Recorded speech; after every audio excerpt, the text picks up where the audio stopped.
Welcome to Miscellaneous. I'm Tyler. This is David. Today we've got an incredible treat for you guys because we are going to bring two of the, probably most fun things to watch, at least for us. One is people inflicting themselves with incredible physical pain. Is the key word, Well, Tyler. watch for him. Experience for me.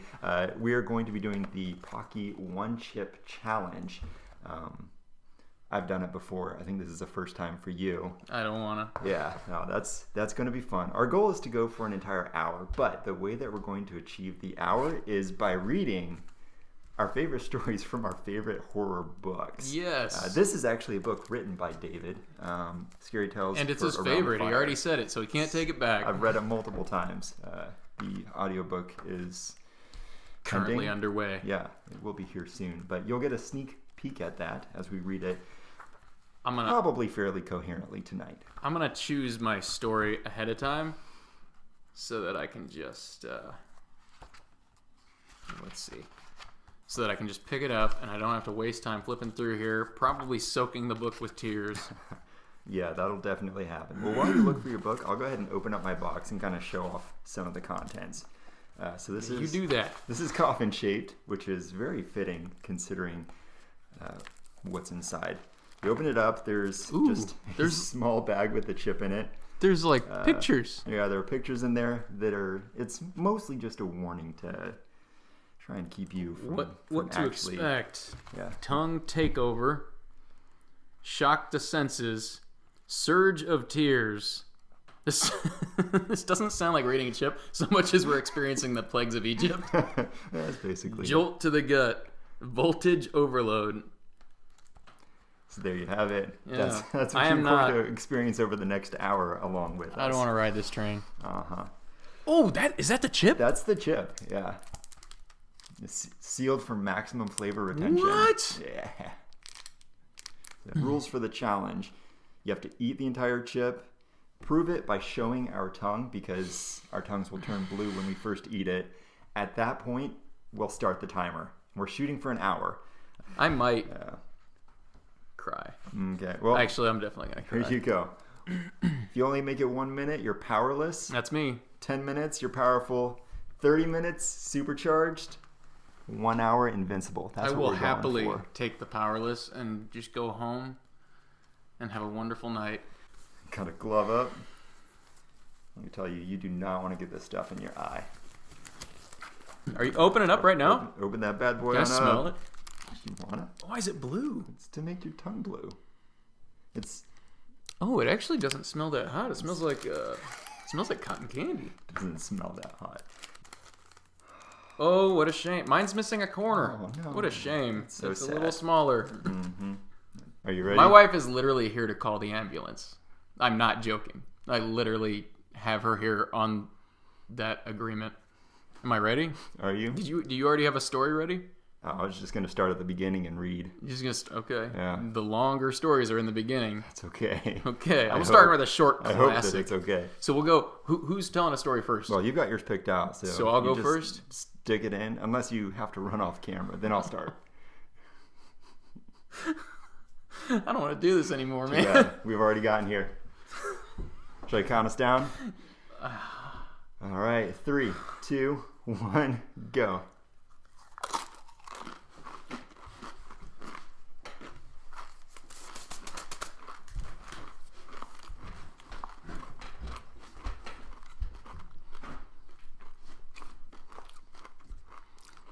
I swallowed it. Oh, no. Show your tongue.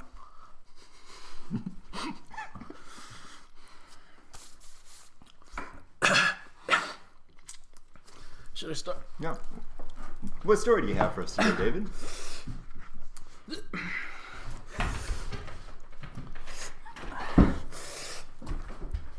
Oh!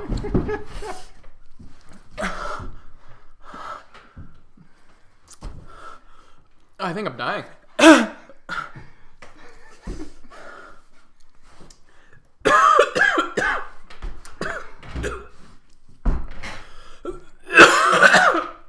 Barf bucket's right there.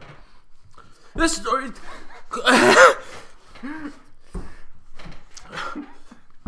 Nothing.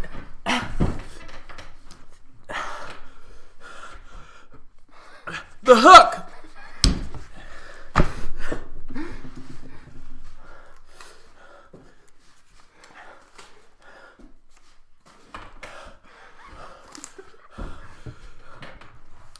Should I go ahead and start? Masks. Sam was trying to find a good costume for the high school Halloween party the next night. But every store she went to all had the same boring costumes. She was just about to give up for the day when she found a small costume store near the town square and decided to at least see what they had. When she walked in, it was more crowded than she expected, with other people trying to find last-minute costumes. Sam couldn't help but let out a sigh when she saw that most of the costumes looked the exact same as all the other stores. Except for one thing. Oh, it's starting to hit. Hanging in the middle of a Sorry, I waffle. can't even talk.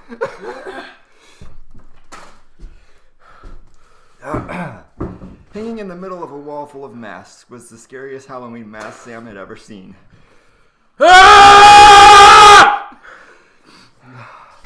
It had pale, wrinkly skin that covered its twisted, frowning face. Bleeding black eyes stared back at Sam from the mask, and strands of long black hair hung over its brow. Oh, my head.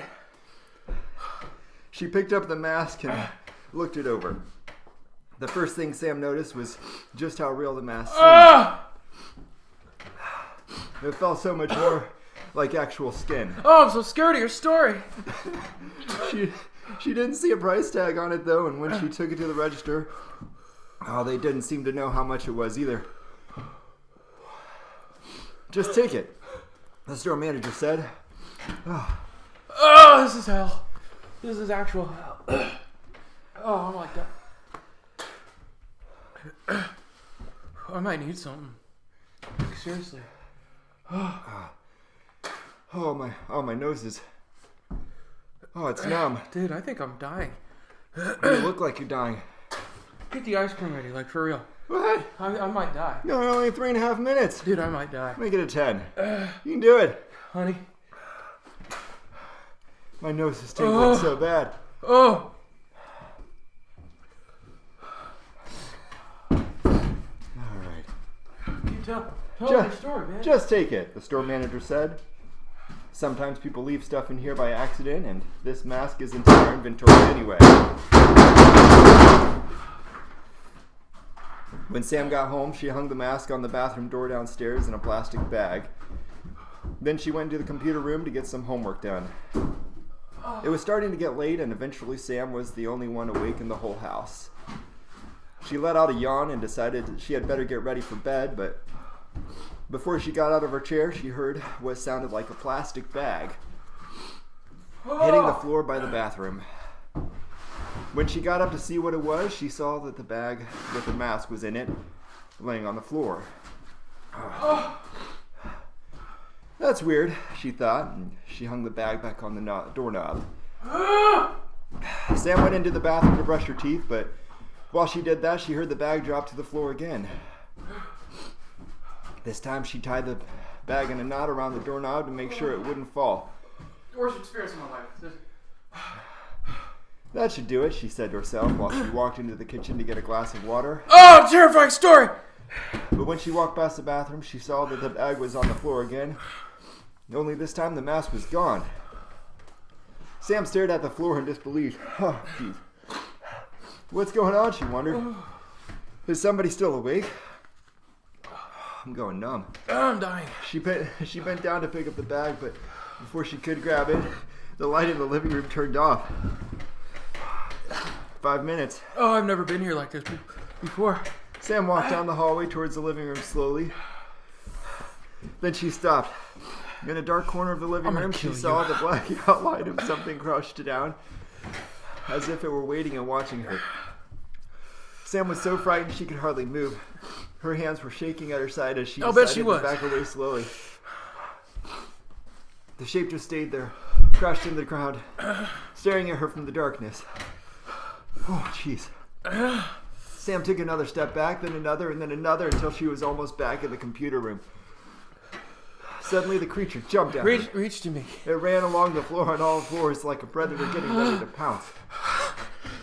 She screamed and jumped into the computer room. Give me your knee. I'm going to kill slamming you. the door behind her.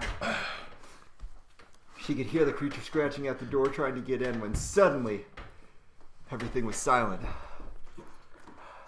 When she heard the back door of the house open, she ran to the window in the computer room and stared out into the yard.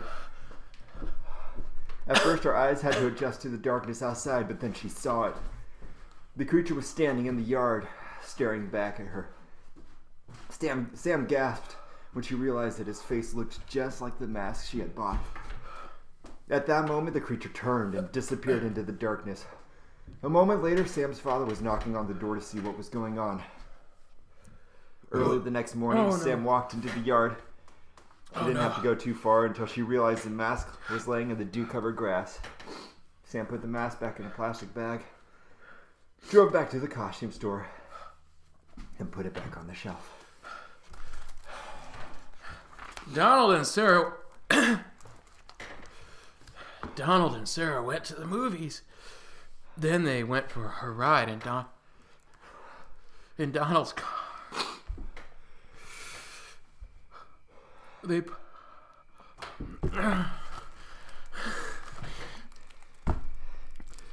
They parked up on a hill at the edge of town. From there, they could see the lights up and down the valley. Donald turned on the radio and found some music. But an announcer broke in with a news bulletin. A murderer had escaped from the state prison. He was armed with a knife and was headed south on foot. His left hand was missing. In its place, he wore a hook. Let's roll up the windows and lock the doors, said Sarah. That's a good idea, said Donald. That prison isn't too far away, said Sarah. Maybe we really should go home. But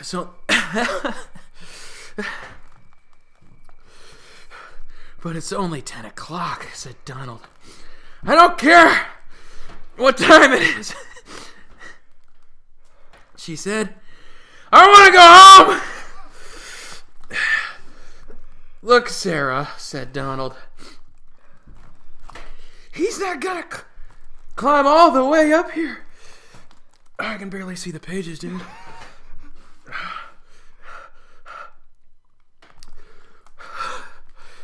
Why I hate you so much. This is a terrible idea.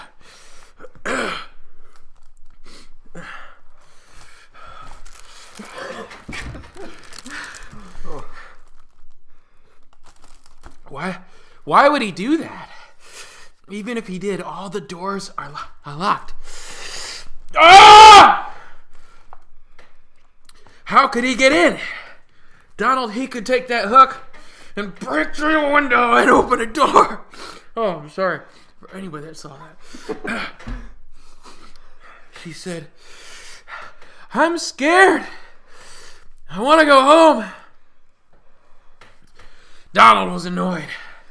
Girls always... Dude, I'm like... My legs are like together. Like a woman's. Just hold it in. I'm like holding... I don't know why. It's like affecting me down there. I'm sweating. No, I'm not. That was something else. But I'm crying. Girls always are afraid of something, he said. As he started the car. Sarah thought she heard someone or something scratching at her door. Did you hear that? She asked as they roared away. It sounded like somebody was trying to get in.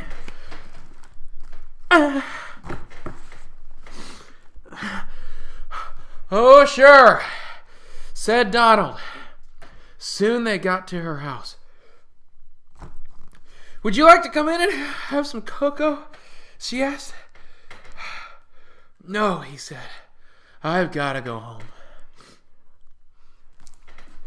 He went around to the other side of the door to let her out.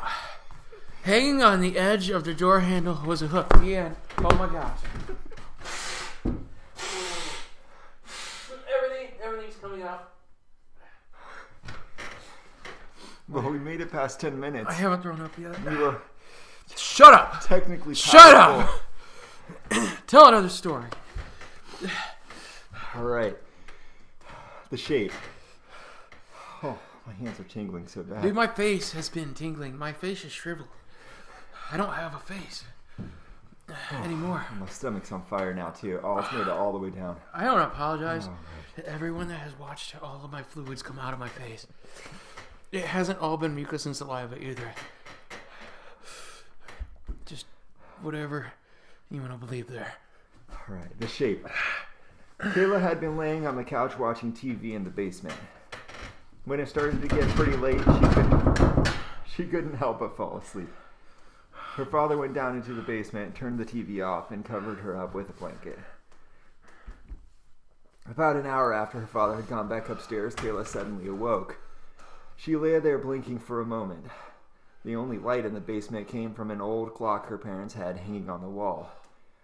It had a red neon light going all the way around the clock, but the light was old and fairly dim.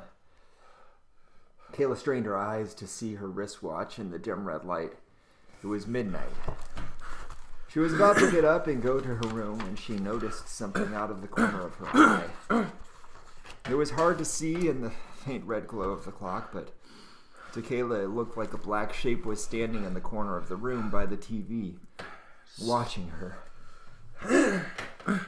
It was about the size of a man, but looked like it had a black hood over its head.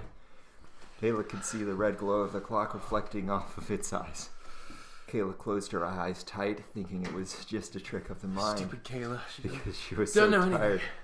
But when she opened them, the shape was still there. She didn't know what to do.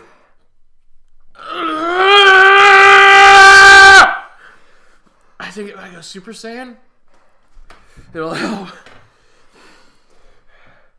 She didn't know what to do, so she buried her face in her pillow and tried to go back to sleep, but she was too scared. A minute later, she opened her eyes again. The shape was still there, but now it was standing right next to her. Kayla screamed, Go away. just like David. After hearing her daughter's piercing scream, Kayla's parents ran into the basement and turned on the lights. Oh, that I did. I went there. I went there earlier. Once it's come up. Kayla told them what she had seen, but when they stay. searched all through the basement, they found no one. It doesn't want to stay buried.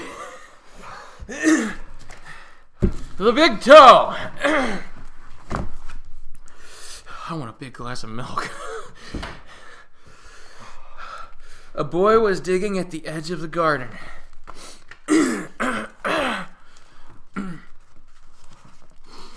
When he saw a big toe. It was Tyler's after David killed him and buried him. He tried to pick it up. Oh, every time I swallow. I don't want to swallow. Don't do it. Oh! Every time I swallow, it takes me to a bad, bad world. He tried to pick it up, but it was stuck to something.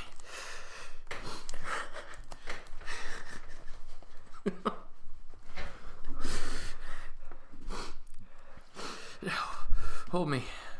Thank you. So he gave it a good hard jerk, and it came off in his hand. Then he heard something groan and scamper away. Why won't it leave? Seriously, why won't it go away? Oh, that ice cream looks so freaking good. Yes. I didn't have the ice cream, by the way, when I went on camera. I'm proud of you. I don't know if you saw. I'm so proud of you. I just punched the wall like a lot. A lot. The boy took the toe into the kitchen and showed it to his mother. It looks nice and plump, she said. I'll put it in the soup, and we'll have it for supper. That night, the father carved the toe into 3 freaking pieces. Oh my gosh. And they each had a piece. Then they did the dishes, and when it got dark, they went to bed.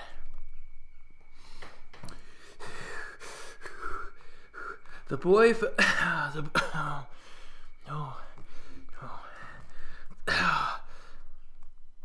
I'm sorry, I'm talking like Adam Sandler right now. I really hate it. The boy fell asleep almost at once. I'm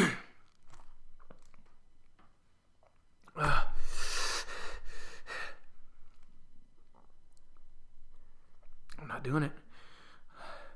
It stays down.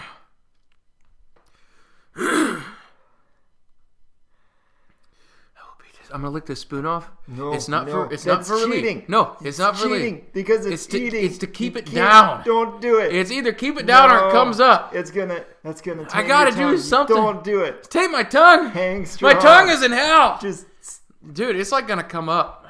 no. If you puke, so what? Where was I?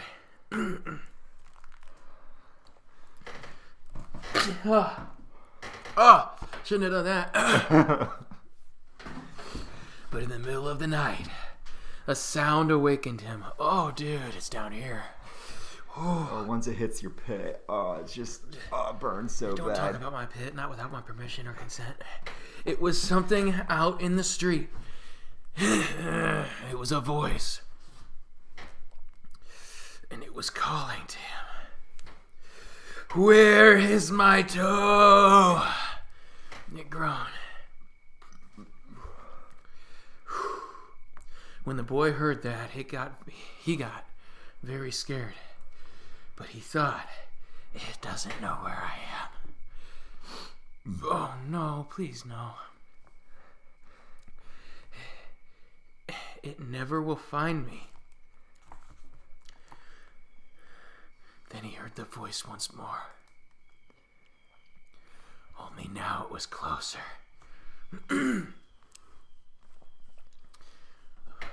Where is my toe? I groaned.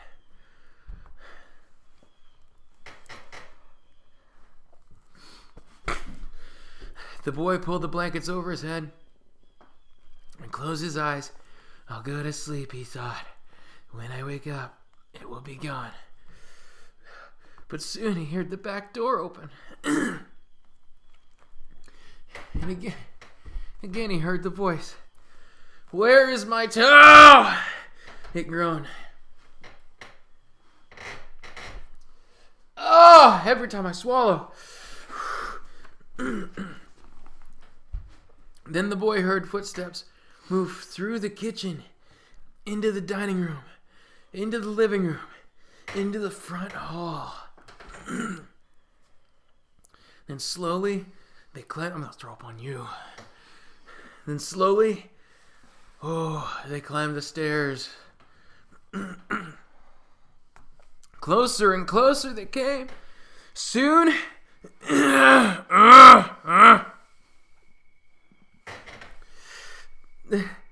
were in the upstairs hall.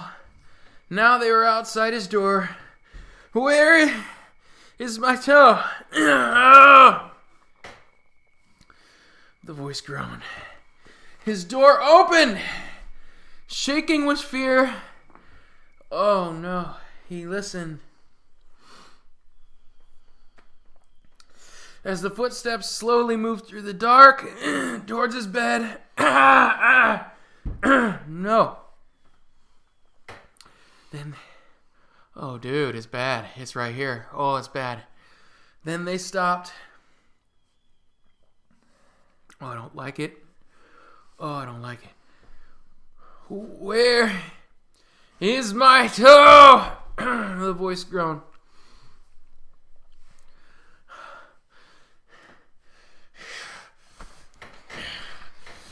You've got it. That's what it tells me to say. At the end. You gonna read the alternate ending or save that for after? I'm not. No. It's your turn. Okay. It's just, Okay. alternate end. Do they show alternate endings in the movie theater? No.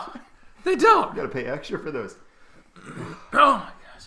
My mouth isn't on fire anymore. My stomach's starting to tame down, but my hands are so numb. I can't feel my hands. This is the worst day of my life. This is the worst day of my life. Oh, we'll have to make next year the worst day of your life. People when they come out have- with the 2023 challenge. People have died in my life, and it's been better days than this. Okay. Shadows. Oh my gosh. I know how long this one is. I wrote it. Oh, dude, I'm scratching down my nether regions.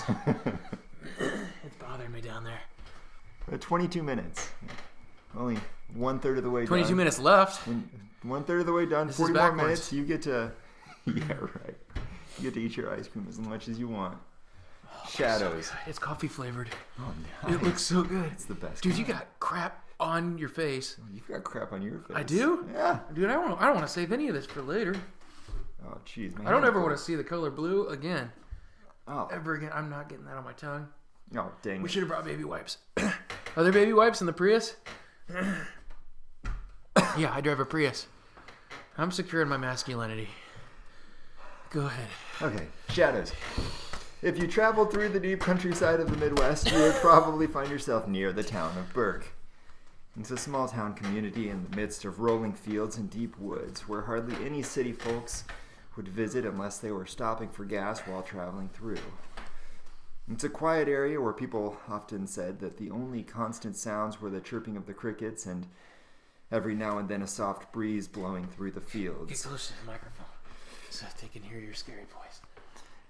Ed Thornton was a writer who had just moved to a new house out in the countryside of this small town.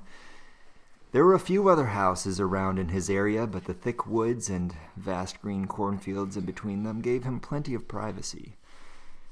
As the sun went down on the first night in his new house, Ed decided to take his dog for a quick walk to the field so he could see just how far he was from the nearest neighbors.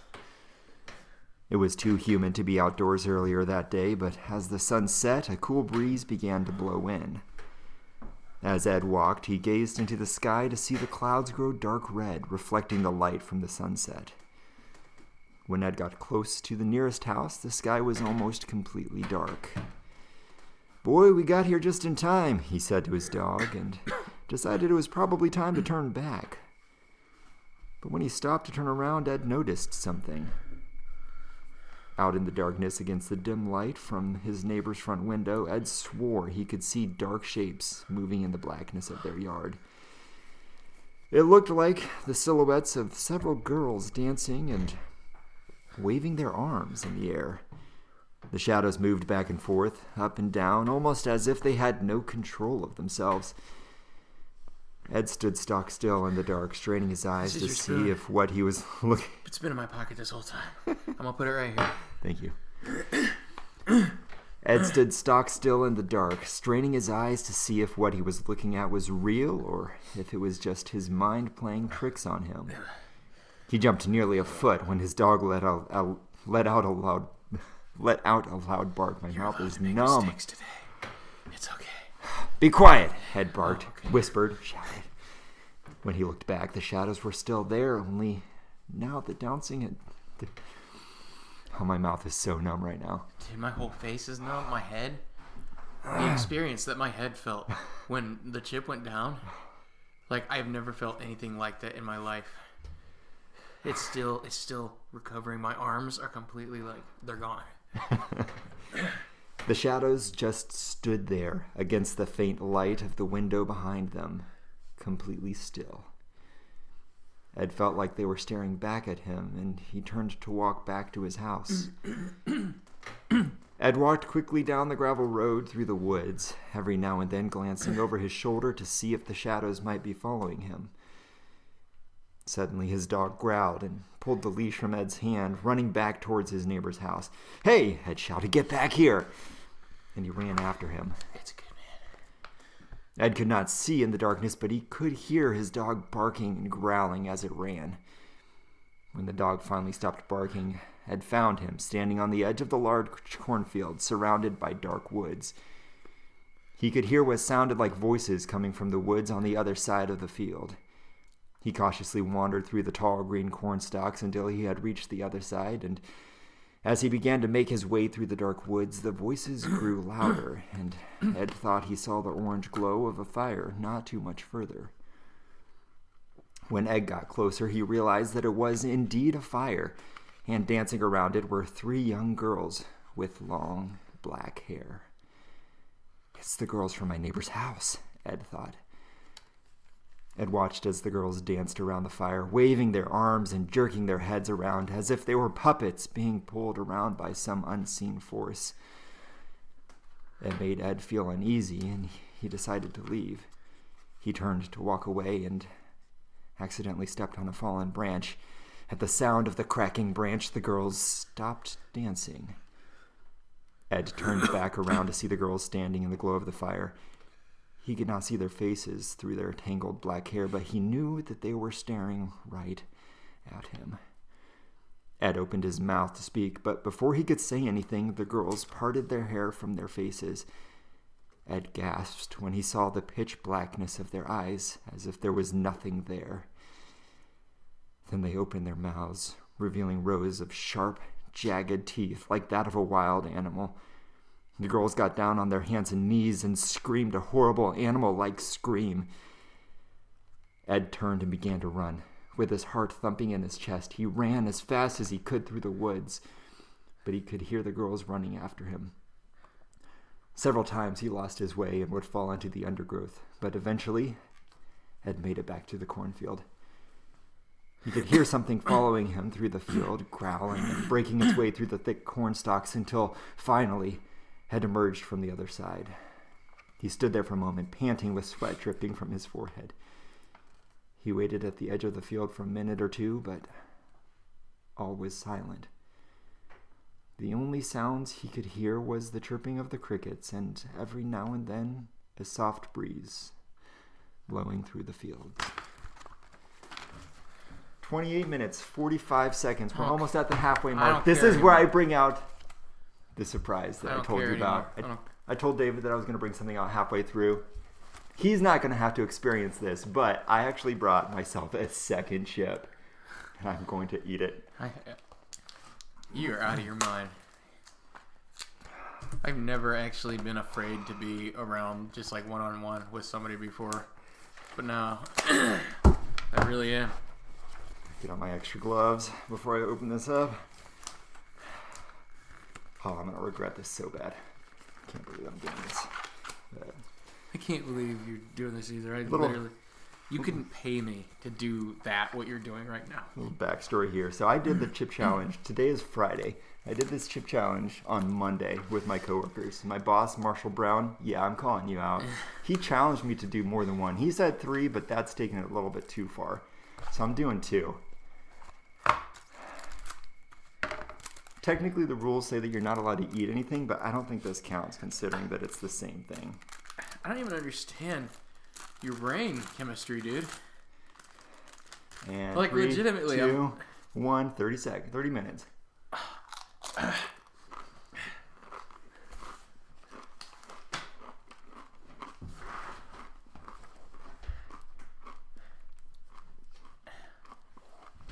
I don't trust you to hang out with one-on-one anymore. The White Wolf.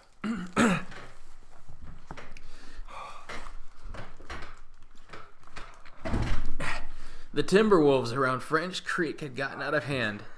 There were... I can smell it. Oh, the smell is making me want to throw up because I remember. Oh, it's immediately taking me back to that place. Oh, dude, my stomach just turned at just the smell of it. The smell didn't bother me before I ate the chip. And it got under my tongue. Oh, that's worse. That's so bad. Oh, it's making my stomach. Now you laugh. You couldn't do this. You like spicy things. I know you couldn't do this. What you're just eating, this is next level.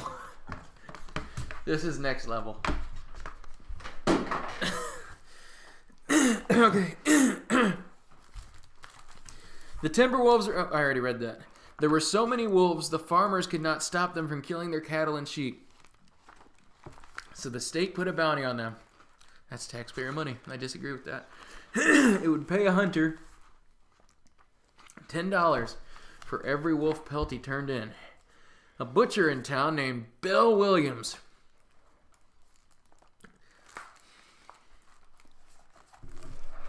I'll try not to breathe on you. I will not throw Keep up. the fumes over this way. I will not throw up.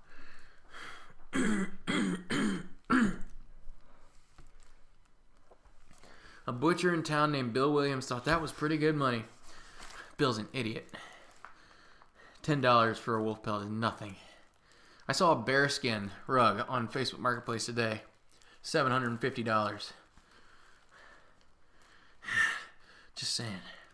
If you had to choose between eating another chip and spending $750 on a bearskin rug, $750 bearskin every day, every second, I would do that. I would do it right now. even if you Right couldn't now. keep the bearskin rug, If I couldn't keep it, yeah. I mean that would upset me. But I'd have to think about that. But I don't think I would eat another chip for the rest of my life. He stopped working as a butcher and started killing wolves. He was good at it. Every year he killed over 500 of them. Oh my gosh. Wait, he quit his day job to make $5,000 a year? What year is this? It's got to be a long time ago. That came to more than $5,000. You're so good at math. I still hate you, though. It was quite a bit of money in those days.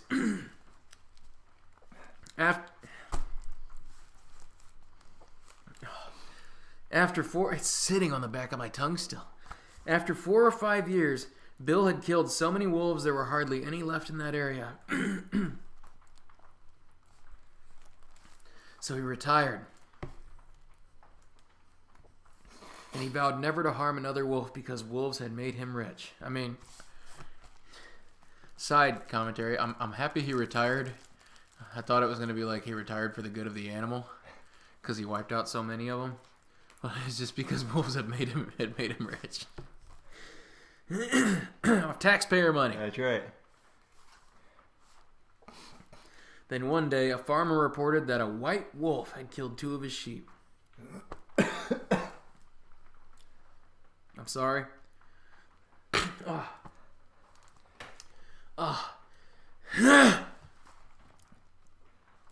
He had shot it and hit it, but the bullets didn't have any effect.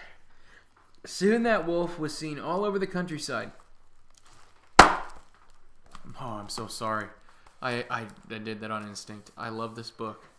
I really did. I don't want to do that again.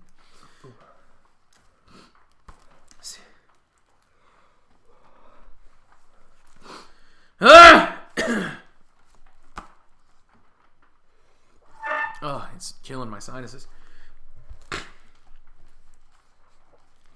Soon that wolf was seen all over the countryside, killing and running, but nobody could stop it.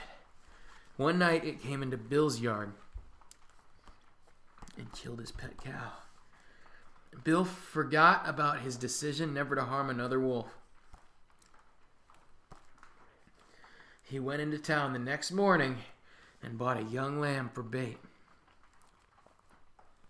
He took it out into the hills and tied it to a tree. Then he backed off about 50 yards and sat down under another tree.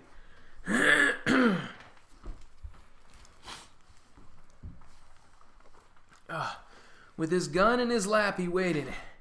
When Bill didn't come back, his friends started looking for him. Finally, they found the lamb. Oh, my stomach.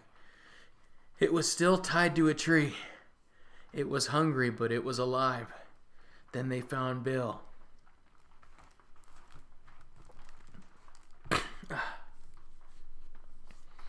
He was still sitting against the other tree, but he was dead. His throat had been torn open. But there was no sign of a struggle. His gun hadn't been fired. and there were no tracks in the soil around him. As for the white wolf, it was never seen again. I'm sorry I punched the book. I actually love this book. Oh, This is for future reference, everybody. This is my favorite book of all time. This one right here.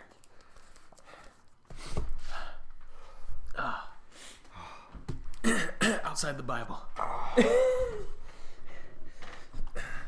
Oh, this one's hitting different.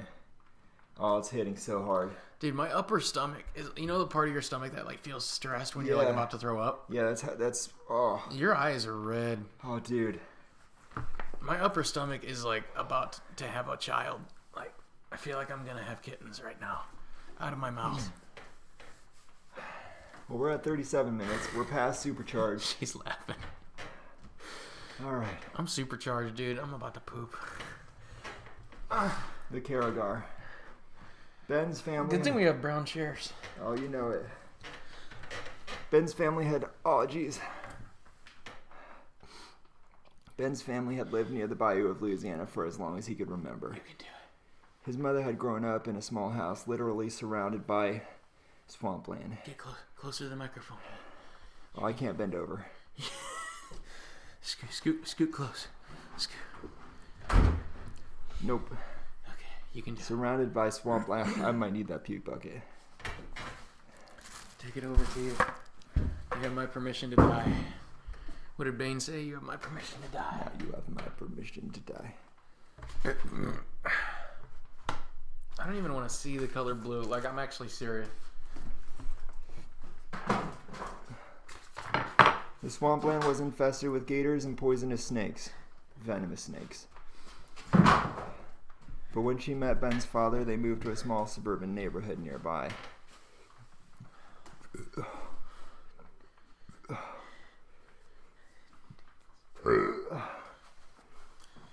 can do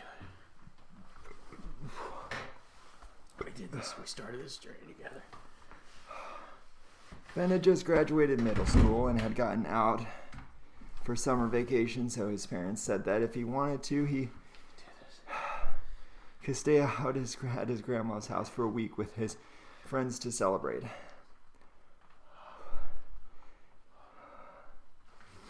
Ben decided to take his friend Kyle. They had been friends since first grade, and Kyle had talked about how he wanted to go fishing in the bayou sometime with him, so it seemed perfect.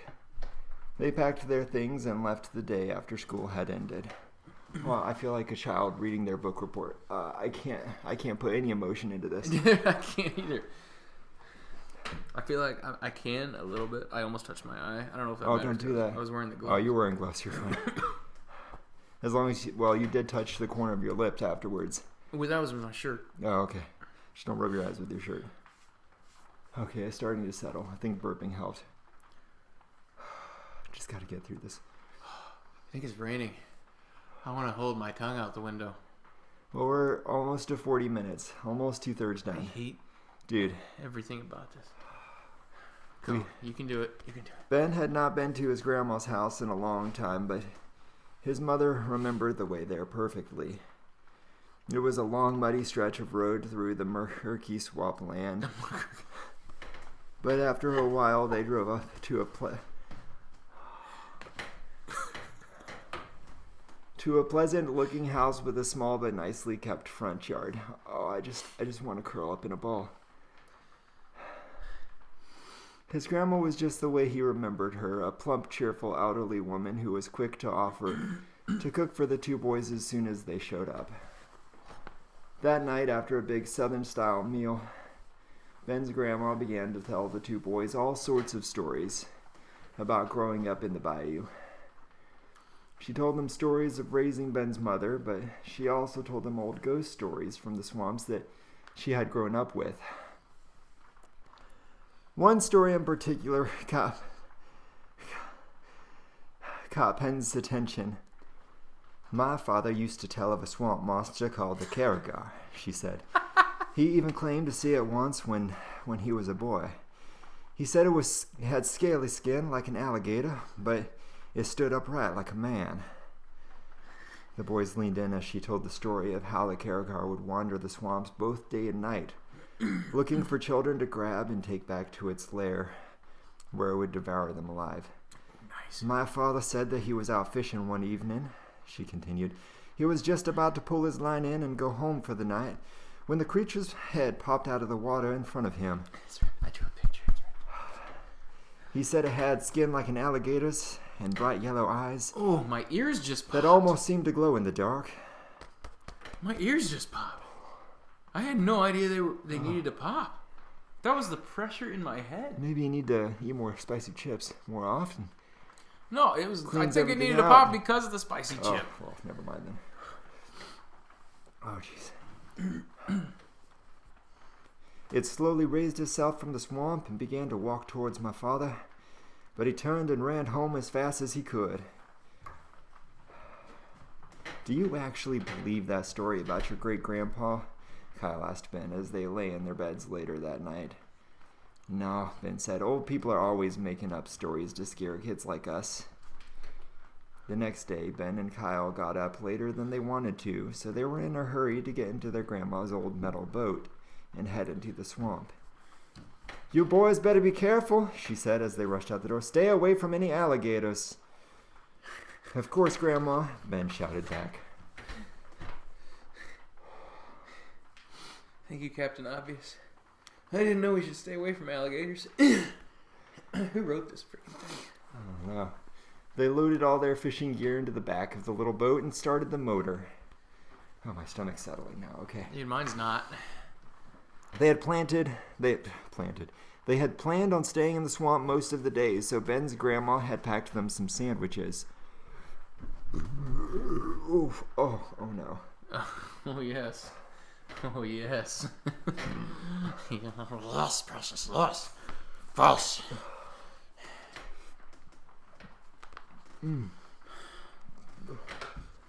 Is it tasty?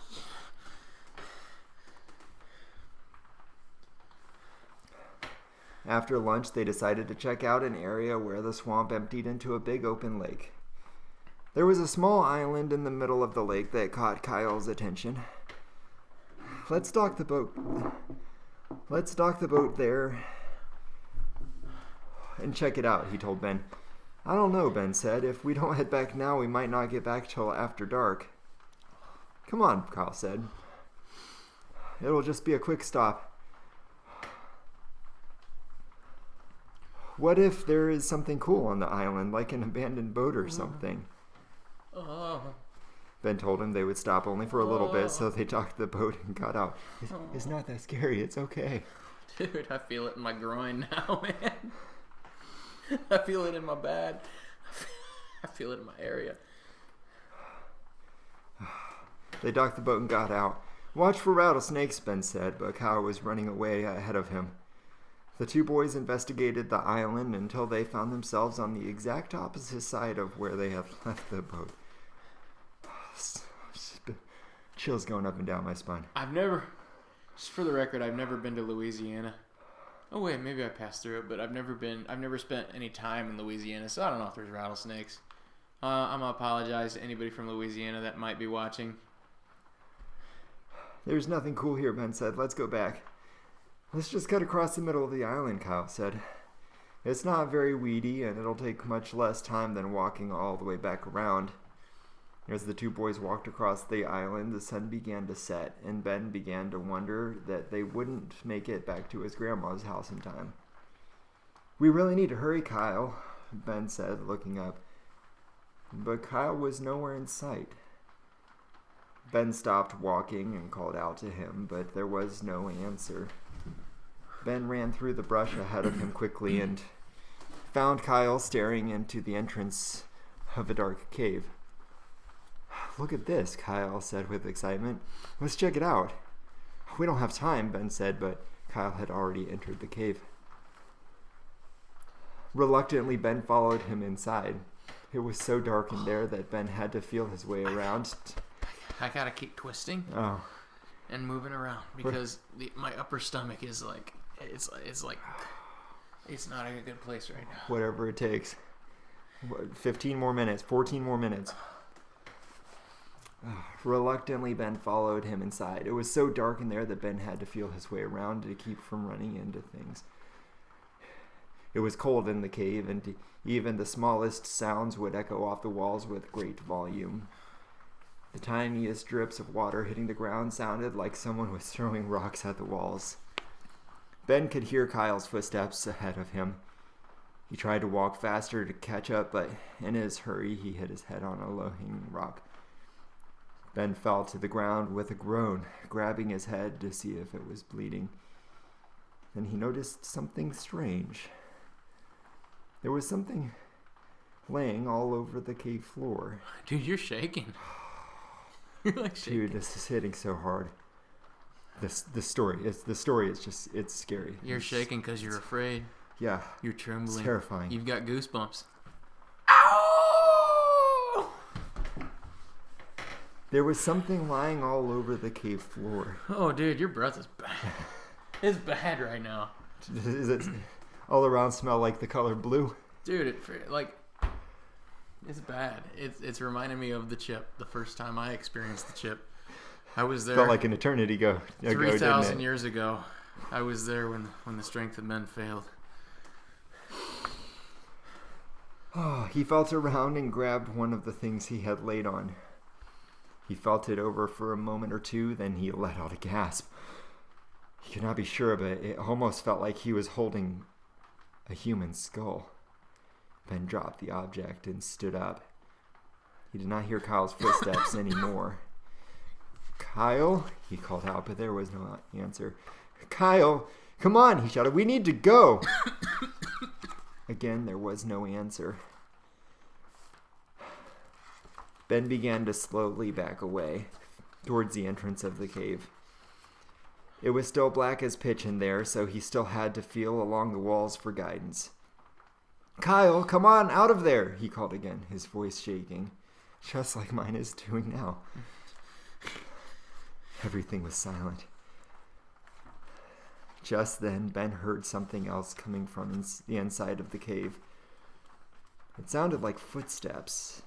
At first, Ben thought that it might be Kyle, but the footsteps were heavier, and they were followed by the sounds of harsh, heavy breathing. Then Ben heard a sound that made his blood run cold. A low growl came from the direction of the footsteps, and whatever was making the sound was getting closer and closer. Ben turned and ran for the mouth of the cave as fast as he could. He fell down once and scraped his knee, but he got up quickly and ran and ran and ran until he thought that his lungs were going to explode. When he finally reached the boat, he turned back towards the trees in the middle of the island. Ben looked in horror as whatever had been chasing him stopped at the tree line and watched him. It had the skin of an alligator. Bless you. Ditto. It's like it's affecting everything. It had the skin of an alligator, but was standing on two legs like a man.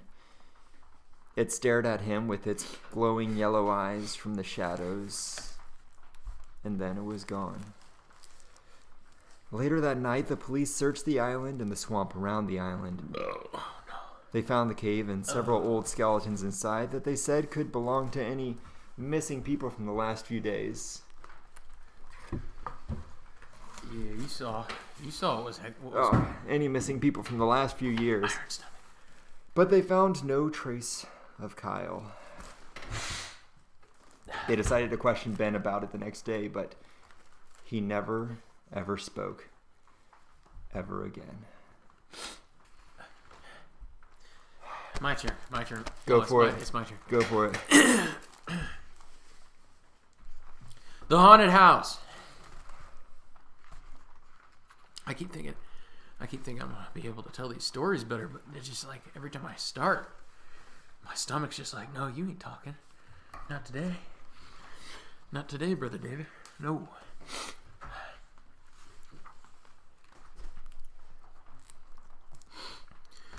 One time a preacher went to see if he could put a haunt to rest at a house in his settlement. The house had been haunted for about 10 years. Several people had tried to stay there all night, but they always would get scared out by the haunt. So this preacher took his Bible and went to the house. Went on in, built himself a good fire, and lit a lamp. Sat there reading the Bible. Then, just before midnight, he heard something start up in the cellar. Walking back and forth, back and forth. Then it sounded like somebody was trying to scream and got choked off. Then there was a lot of thrashing around and struggling. And finally, everything got quiet. The old preacher took up his Bible again. But before he could start reading, he heard footsteps.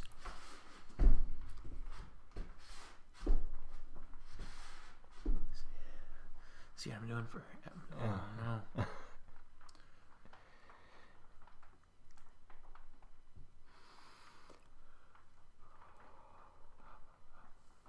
Oh, that didn't help. No, that didn't help at all. I just need it to settle down here. It's mostly settled up here except for the back of my throat. Yeah. Which is really frustrating because I really want it to go away there too. He heard footsteps coming up the cellar stairs. I am not throwing up. He sat watching the door to the cellar. And the footsteps kept coming closer and closer. He saw the doorknob turn. And when the door began to open, he jumped up and hollered, "What do you want?"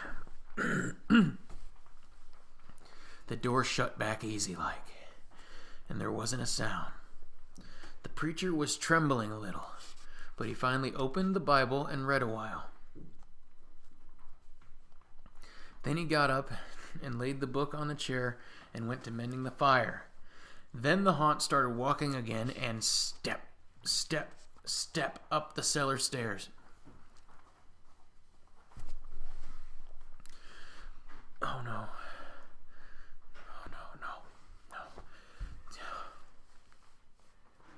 The old preacher sat watching the door, saw the doorknob turn and the door open. It looked like a young woman. He backed up and said, "Who are you? What do you want?" Oh my gosh. I might as well show this because this is the story that picture everybody knows. This is the one. This is that one. It's not even in the audiobook. This story. Such a good story, though. Oh, dude, I'm dying. The haunt sort of swayed like she didn't know what to do. Then she just faded out. The old preacher waited. I'm counting the minutes, dude. I need to make this story last 6 minutes. So close. Babe, get the ice cream over here and ready. Just put it right here. Once we hit 1 hour, that ice cream's gonna be gone. Just put it right here.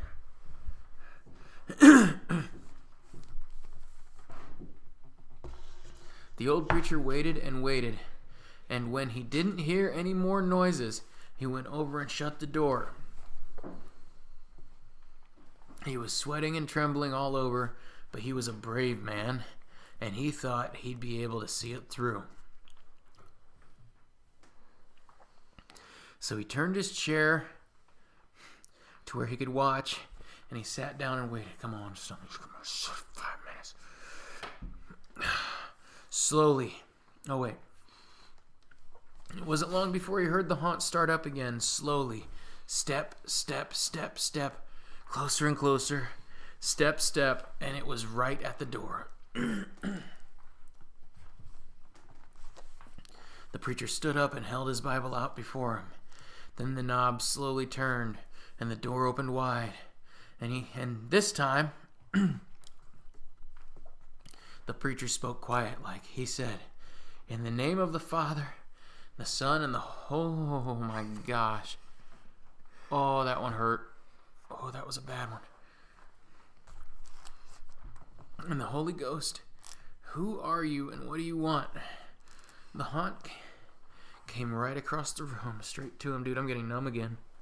I haven't even had a second chip. It's on my stomach. Straight to him and took hold of his coat. It was a young woman about 20 years old. Her hair was torn and tangled, and the flesh was dropping off her face so he could see the bones and part of her teeth. She had no eyeballs, but there was a sort of blue light way back in her eye sockets. She had no nose to her face. Then he started talking. It sounded like her voice was coming and going with the wind blowing it. She told how her lover had killed her for her money and buried her in the cellar. She said if the preacher would dig up her bones and bury her properly, she could rest. Oh, it's not happy being in the prison that it is in right now.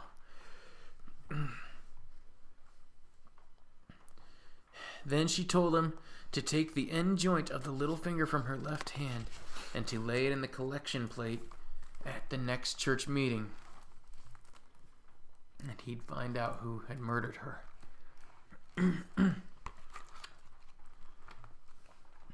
And she said, if you come back here once more after that, you'll hear my voice at midnight, and I'll tell you where my money is hid, and you can give it to the church.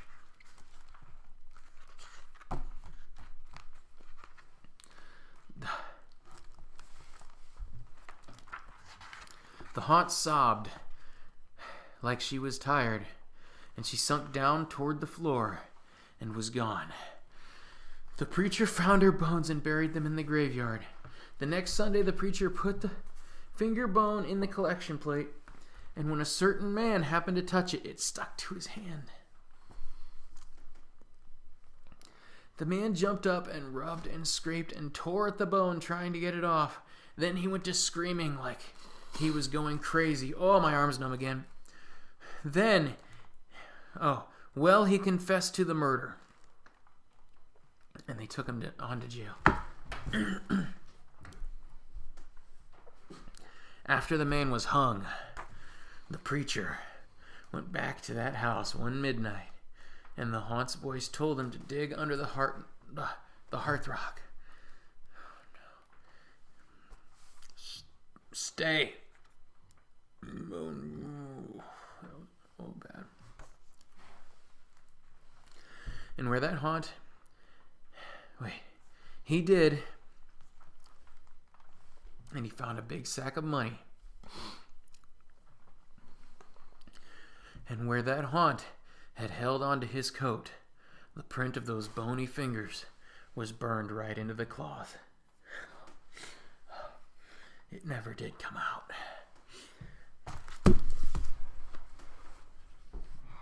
Thirty seconds. Can you read a story in 30 seconds? Pick a short one from the end or something. Here's a shoot. It's gonna take me longer to find it. You can do it. Oh, that's a good one. I'll read that one. We're 15 seconds away. I'll read it now, or should I read it after? Read it now. Okay. This is my favorite story from this entire book, called "Just Killing Me." Oh, hang on. 5, 4, 3, 2, 1. That's an hour. Oh, it's like melted. I should have thrown that away. We crushed it, David. No. I don't even care. We crushed it, David. Frick. You're so happy. Oh, get all of those. Makes me hate you even more. Get all that ice cream. Nom nom nom. Nom nom. Oh. This would have felt so good an hour ago. Just killing me. The students at the nursing school always told stories about the top floor of the old hospital. The whole hospital had been remodeled and was really nice, all except for the top floor. The nursing students said that the reason they didn't remodel it was because it was spooked. One such haunt that they told stories of was the ghost of an old factory worker who had lost both of his arms in machinery and finally bled to death when they got him to the hospital. I'm going for it. Alex was the only one of the nursing students who did not believe in these stories. She often picked on the students who did, telling them that she had seen one and watching them get really scared until the end when she would just yell "boo" and watch them jump. Finally, some of the other students had had enough. "You think you're so brave," they told Alex.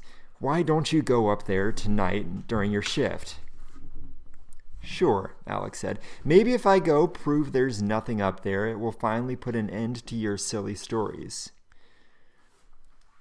That night, Alex found someone to cover her shift, and she went up the hospital elevator to the top floor of the building. She walked out of the elevator into the pitch blackness of the top floor. Alex had brought a flashlight with her since she knew that the top floor didn't have power anymore. Alex looked around at all the cobwebs and old hospital beds that were still up there. Stains covered the old cracked tile floor from surgeries that had happened long ago. Even though Alex didn't believe in ghosts, she couldn't help but feel a little scared. Just then, Alex heard something hit the floor behind her. She jumped and spun around, shining her flashlight. She slowly walked over into a dark corner of the room and knelt down to see that it was an old metal bedpan that had fallen. She was just about to stand back up when suddenly she heard heavy breathing coming from behind her. Alex stood up, only to find herself face to face with a pale, bleeding corpse with no arms. Alex screamed and ran. She ran as fast as she could through the old halls of the top floor, but the ghost stayed right behind her. She turned a corner and screamed again, realizing that she had run straight into a dead end. It wasn't long before the ghost with no arms found her. Alex flattened herself against the wall and stood there, frozen with fear. The ghost walked right up to her. It came so close that she could smell its foul, stinking breath. Then it stopped and looked her dead in the eyes. Slowly, the ghost opened its mouth. "Pardon me," it said. "Would you mind scratching my nose? I have an itch that's just killing me." Bravo, sir. Bravo. Eat some ice cream. Eat it. This episode brought to you by Liquid Death. I hate you. Guys, as much fun as this was, we did our end of the deal. You got to do your end. Make it worth it.